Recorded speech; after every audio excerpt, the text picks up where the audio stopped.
Ils sont représentants de partis politiques engagés dans la course à la présidentielle du 11 octobre 2015. Le chef de la mission d'observation électorale de l'Union européenne les rencontre pour la première fois au quartier général de la mission à Landria dans la commune de Dixine. Des échanges qui permettent à ces acteurs politiques d'émettre leur point de vue sur l'évolution du processus. On fait un tour d'horizon sur l'état des préparatifs des élections pour ce qui nous concerne, les risques éventuels d'échauffourée pendant la campagne, élucider les possibilités d'accalmie, ou en tout cas d'avoir un lendemain électoral apaisé.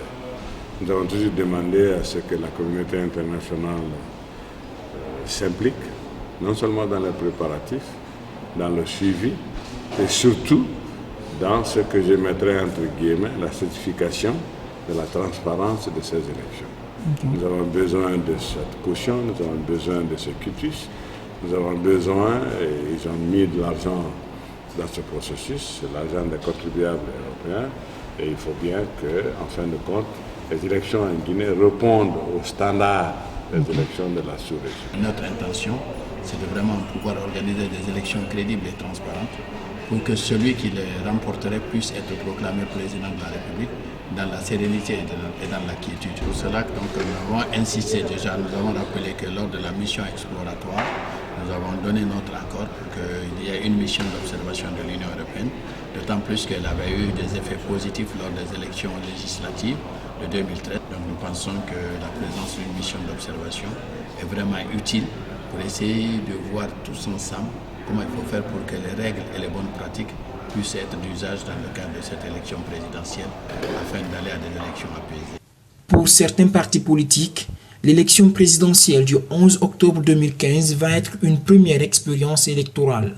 Au contact de la mission d'observation électorale de l'Union européenne, ils appréhendent mieux le but de ces observateurs. On a parlé un peu du processus électoral et puis de leurs inquiétudes, de nos inquiétudes pour qu'on aille à des élections apaisées.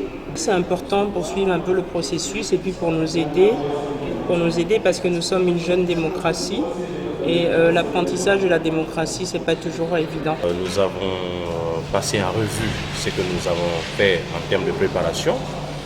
Nous avons évalué un peu les risques liés à la situation électorale parce que le processus a connu beaucoup de difficultés. Il y a assez d'insuffisances, il fallait remonter. Et nous avons aussi expliqué dans quelle mesure notre parti politique fait sa campagne et qu'est-ce que nous voyons en termes de perspective au-delà du jour du scrutin, comment les choses peuvent se passer, quelles sont les dispositions qui sont prises. Et c'est que nous attendons aussi de l'implication de la mission d'observation de l'Union européenne par rapport à ce processus. Et nous avons évalué après le 11 octobre à quel type de scénario nous pouvons avoir à faire.